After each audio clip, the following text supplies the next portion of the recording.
Kasus pengerusakan yang disertai penganiayaan di Desa Parbaba Dolok, Kecamatan Pangururan, pada 9 Juli 2022 lalu, mendapatkan sorotan publik. Sebab mereka yang terlibat penganiayaan tersebut, akhirnya saling lapor di Polres Samosir.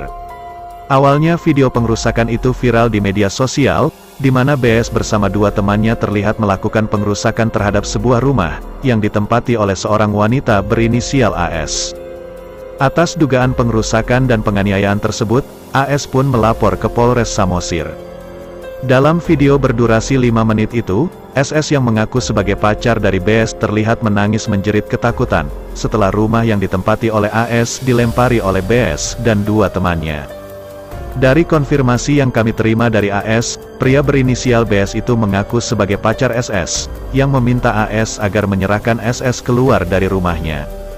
Padahal, menurut keterangan AS, ia tidak mengenal SS yang datang ke rumahnya, hingga meminta perlindungan, karena ia dipukuli pacarnya BS. Bagaimana cerita selengkapnya? Berikut wawancara kami dengan AS sang pemilik rumah.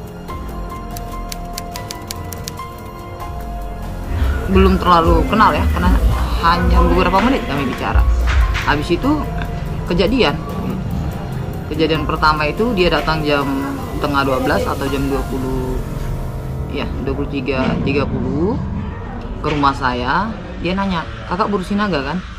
"Iya, saya bersinaga." "Kenapa, Dek?" "Aku bersinaga, Kak. Aku boleh nggak berlindung di sini?" "Loh, kau kenapa, Dek?" "Aku habis dipukuli pacarku, Kak." Oh iya ya?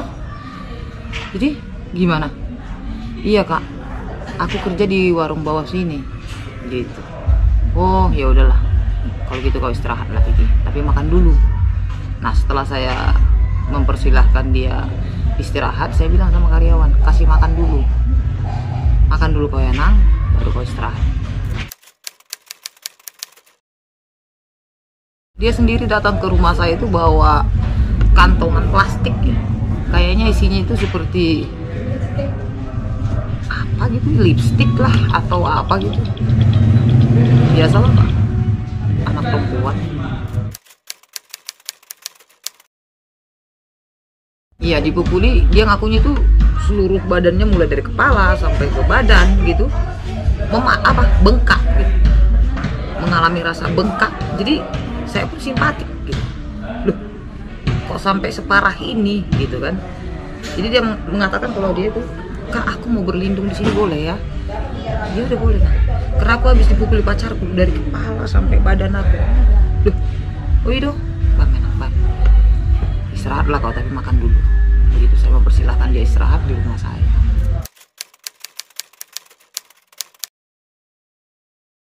Keadaan saya saat itu memang keadaan kurang inilah, karena menurut saya ya udah besok aja kita bahas gitu. Karena saya langsung membuat inisiatif begini Pak, kalaupun memang itu benar adanya, ya udah besok. Karena pada posisi malam yang tidak memungkinkan kita untuk melakukan pertanyaan yang bla bla atau pertanyaan yang panjang lebar. Artinya dia ingin berlindung, ya udah kita lindungi, silahkan istirahat.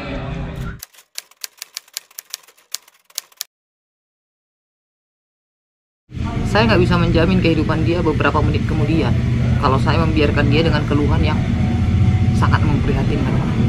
Keadaannya seperti takut, karena dia bolak-balik nengok ke belakang dan nengok ke belakang gitu. Dia takut aku Kak, takut aku Kak. Ya udah, kau istirahat aja, nanti kita jagain.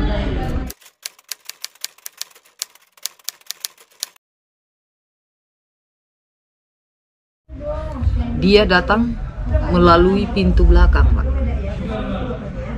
Dia datang melalui pintu belakang. Nah, gini ceritanya. Waktu perempuan itu datang ke rumah saya, menanya saya Boru Sinaga, mengakui dirinya sebagai Boru Sinaga, kemudian dia mengakui bahwa dirinya habis dianiaya oleh kekasihnya. Kemudian saya mempersilahkan dia istirahat di kamar, sebelum istirahat makan dulu. Nah, setelah itu saya menyuruh karyawan saya untuk menutup pintu. Nah, karyawan saya setelah itu menutup pintu, kemudian mereka pergi ke kamar. Beberapa menit kemudian saya kurang paham pasti waktunya, mereka ke kamar mandi untuk bersih-bersih. Bisa dikatakan mandilah, seperti begitu. Nah, ketika mereka sedang bersih-bersih di kamar mandi, yang kebetulan kamar mandi saya itu, kamar mandi rumah itu di luar, Jadi pintu kamar mandi berhadapan dengan pintu dapur, Pak. Nah, ketika mereka melakukan aktivitas mereka di kamar mandi, ternyata laki-laki yang bernama si Boy ini, yang saya ketahui bernama si Boy ini, sudah berada di sana. Setelah karyawan saya berteriak, "Mak, ada yang ngintip," begitu. Terus saya perintahkan, tutup pintunya, saya bilang. Sembari saya berlari ke arah suara tersebut, setelah saya berlari ke situ, saya melihat, ada laki-laki. Anak ini tuh, Niku datang di belakang. "Kak, itu urusannya gitu pacarku." "Oh iya, berarti hormon balik Niku kan?" "Daun Kak." "Oh, jadi maunya apa?" Gitu. "Iku bono kudu mulai Kak. Bereng mana? Amar muda pinggol mana bal-balan." Saya memang tidak memperjelas siapa yang melakukan kekerasan terhadap dia sehingga kupingnya berdarah-darah. Yang pasti saya melihat kuping itu. Nah, jadi saya bilang begini, "Yaudah, bersyukur itu. Bersyukur maaf lebih mana, bersyukur matahatain sih. Istirahat nama." Nah, setelah itu saya tutup pintu, saya masuk ke dalam, saya tutup pintu. Nah, saya masuk ke dalam, saya duduk lagi di tempat saya semula. Nah, selang beberapa menit kemudian terdengar lagi gedoran dari depan pintu rumah saya. Kaget, digedor lagi, dardur. Saya buka jendela. Anak kiri toh, mana itu mula doa anak gue, aduh pusing. Jadi karena dia sudah teriak-teriak, minta ini harus dikeluarkan sambil ngemaki. Saya nggak tahu pasti siapa yang dia maki, ini makiannya ngarah kemana, gitu. Jadi terakhir ya udahlah, kasih keluar lah nak, daripada pusing kita, dikasihlah keluar. Diajaklah si perempuan ini keluar, buka pintu dari depan, begitu keluar, saya suruh, ya udah mau lah. Datang si perempuan ini bilang, aku nggak mau nanti disiksa lagi aku Pak, sambil sembunyi di belakang saya. Jadi saya bilang, ya udahlah, kan tanggung itu, sogok mau romsek. Bayi dia meson istirahat, dia nggak apa-apa di sini, biarkan aja, kata saya. "Dang, ikut mula lo Kak." "Bah, kan nggak ada dong lo." "Dang, ikut mula deh sambil menarik rambut, apa namanya, di tangan itu diseret. Nah, dia berteriak, perempuan ini berteriak. Karena teriakan ini tadi karyawan saya yang laki-laki datang, dia bertujuan ingin melerai, gitu. Yang saya ingat dia bahasakan begini, "Unga bilai, dang bui songoni hu anak buru, kang ayo dokoni bu, suguk maalap lah." Songoni, jadi roy mana berdokot, "Dang kubono kudu senari, dang mulai, suguk mahuan." Nah, entah bagaimana tiba-tiba dia mukul itu ke arah wajah karyawan saya.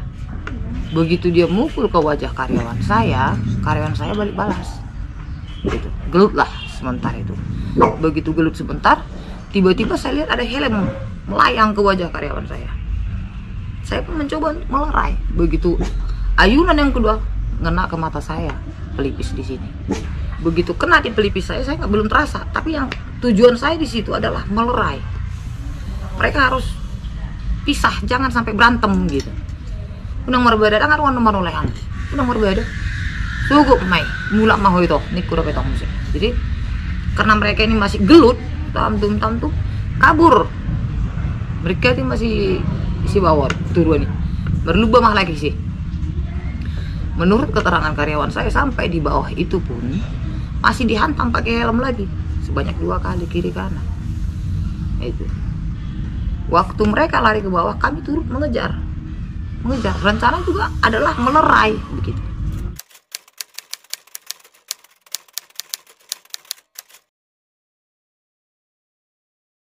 Kalau untuk hal itu saya kurang paham. Yang pasti saat saya berada di dekat karyawan saya, dia juga ada di situ. Seolah-olah, kalau menurut saya memang ingin memastikan gitu, seolah-olah ya jangan berantem mungkin. Kalau saya berpikir secara positif.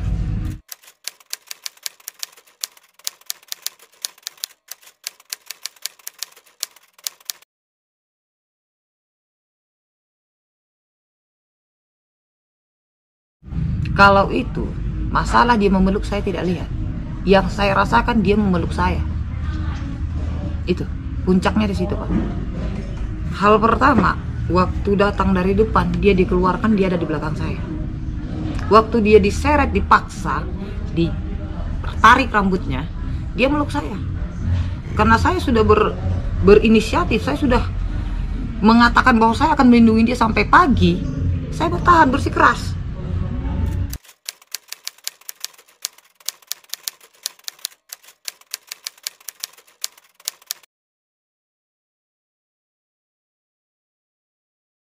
Ya sama pulang. Karena waktu di jalan itu, Pak, saya sempat nggak merasa lemas. Kalau dibilang pingsan tidak, tapi saya tidak berdaya. Karena saya tidak mampu melihat orang berantem.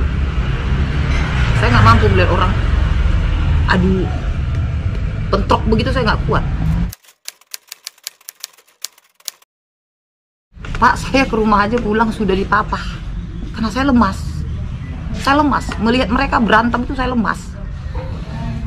Ketika saya sudah lemas, saya jatuh. Semua berhenti. Dan si laki-laki lari. Lari pulang. Lari arah ke bawah. Entah pulang, entah kemana, saya nggak tahu. Saya dipapa pulang. Dan karyawan saya juga dipapa pulang.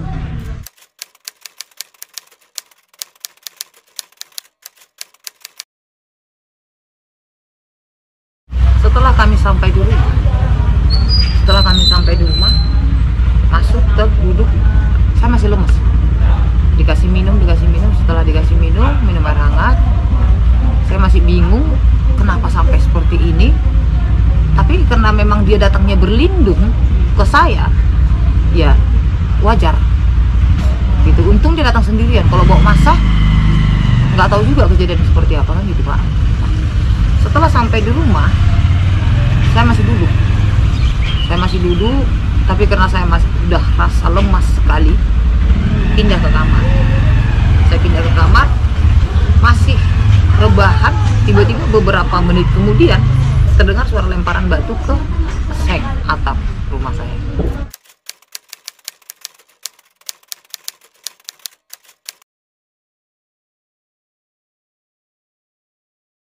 Mereka belum saya lihat aja sudah ada makian, sudah ada lemparan, Pak. Jadi kalau dikatakan kenapa mereka melempar, saya nggak tahu. Yang satu laki-laki aja udah ngajar dia, Pak. Gimana datang berdua, bertiga? Siapa yang jamin hidupnya?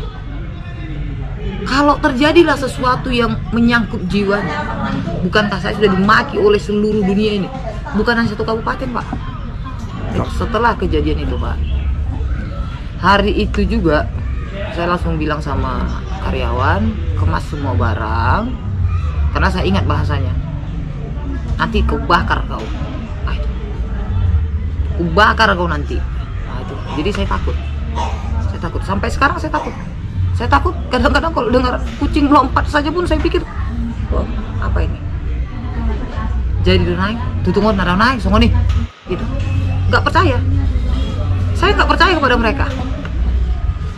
Kalau memang karena dia tidak saya keluarkan lalu mereka melakukan pelemparan, Pak, mungkin sampai hari ini pun masih ada bersama saya. Saya keluar. Udah, Mas udah. Woi, bocorin. Alah. Bocorin. Woi, aceng. Oh, sok keras. Ini yang menyuruh aku. Telepon si Putra. Telepon. Hah?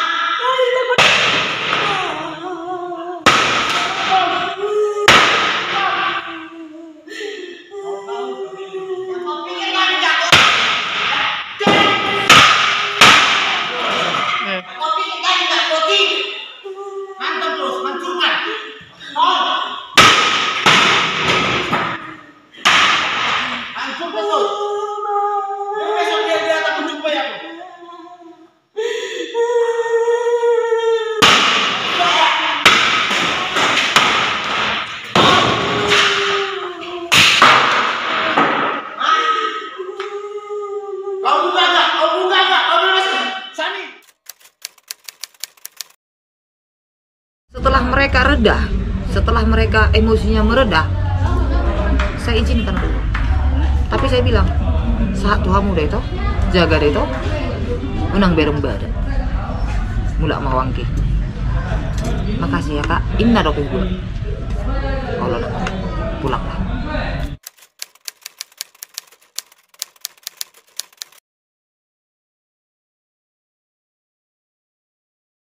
Saya memutuskan membuat LP karena saya merasa bahwa diri saya terancam. Hal pertama, pagi ya, karena mereka datang melakukan pelemparan sekitar jam 4.28. Itu terlihat dari video. Setelah selesai, kita bicara sebentar, mereka mengatakan begini, Kak, nanti besok kami perbaiki, besok pagi kami perbaiki jendelanya. Nggak usah besok pagi, sekarang kan sudah pagi. Nantilah habis makan siang atau kita nanti makan siang di sini mah peringkat kamu jendela. Asa istirahat, kita istirahat. Oke kak. Saya tunggu pak. Saya tunggu mulai pagi karena saya nggak bisa tidur lagi. Saya tunggu mulai pagi sampai siang sampai sore. Tidak ada apapun. Bahkan telepon pun tidak ada. Karena saya merasa terancam sehingga saya membuat LP. Saya merasa terancam di rumah saya sendiri. Dari awal dia bicara, belum dibuka pintu, ku bakar kau nanti keluar kau. Tuhan Yesus. Saya rasa siapapun akan takut.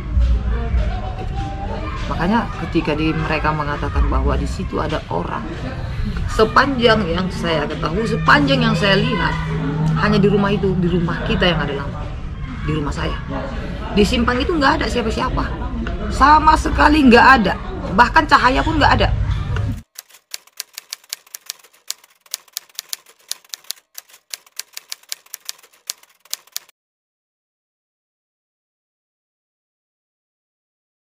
Melalui cerita dia pertama nyampe, saya pikir dia nggak akan hidup lagi. Melalui ceritanya, keluh kesahnya, sampai dia ingin berlindung, ainaraku heran terancam lah dia. Soalnya jadi naluri saya sebagai seorang ibu, sebagai seorang perempuan, ini harus dilindungi gitu loh. Ini harus dilindungi. Makanya saya bilang kalau mau jemput besok.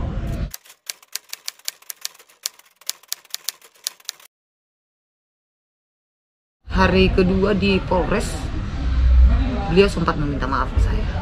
Bahasanya seperti ini, Pak. Kak, saya memang salah. Saya minta maaf. Kalau kakak maafkan, syukur. Kalau nggak kakak maafkan, ya nggak apa-apa.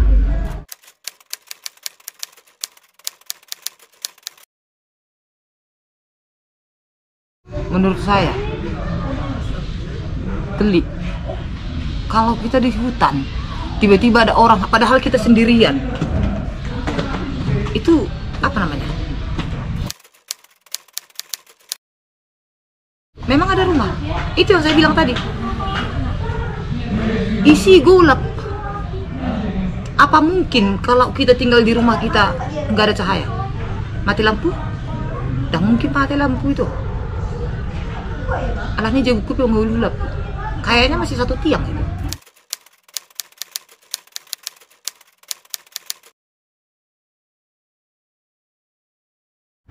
Kalau saya aniaya dia, mungkin sebulan harus rebahan. Karena apa? Karena namanya aniaya loh Pak. Itu loh. Itu yang saya bingung. Aniaya, kemudian katanya disandra. Kapan saya nyulik? Kapan saya nyulik? Dan apa kepentingan saya? Dia siapa? Sehingga saya harus menculik. Itu loh. Ini yang buat saya bingung. Makanya ketika mereka mengajak saya berdamai seperti apa? Apa yang mau didamaikan?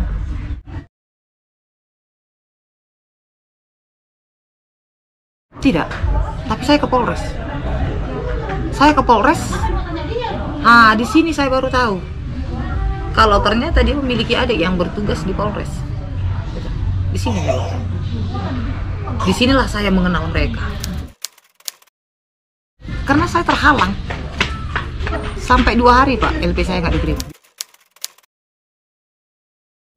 Terhalangnya begini. Ya udah kita berdamai aja. Tapi bentuk perdamaian yang dimaksud saya kurang paham. Saya kurang paham.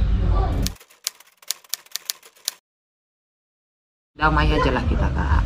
Artinya kan Kak, mereka ini kan masih anak-anak. Jadi masih kurang pengalaman ya, mereka ini masih kurang pengalaman, masih anak-anak. Jadi ya kita yang dewasa inilah Kak yang mengerti. Saya bingung gitu loh Kak, kalau mereka ini masih anak-anak kenapa dikasih keluar malam gitu. Mereka ini masih anak-anak, jadi kita yang dewasa inilah mengerti. Nah setelah saya amati lagi, bukan kasih itu adiknya, ini abangnya. Kok duluan adiknya yang dewasa, tapi oke lah. Dewasa itu bukan faktor umur.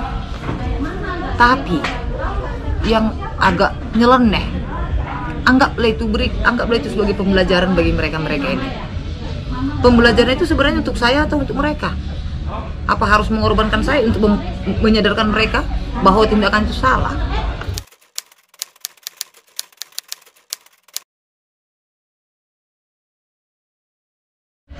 Saya dan anak-anak tidak tahu sama sekali perihal itu. Saya taunya ada angka 70 juta setelah viral di medsos. Itu langsung dicatat di akun mereka. Kaget saya.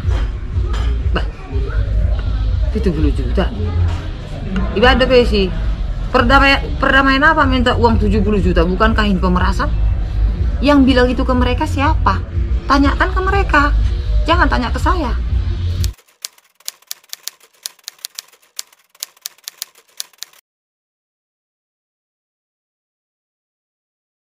Kalau memang ada angka 70 juta Pak, kalau memang ada angka 70 juta kemudian dia merasa tidak mampu, harusnya dia datang ke saya meminta, Kak kurangi dong, nasawdo dong.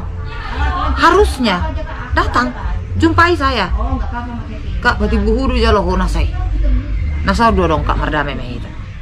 Kalau memang itu keluar dari mulut saya,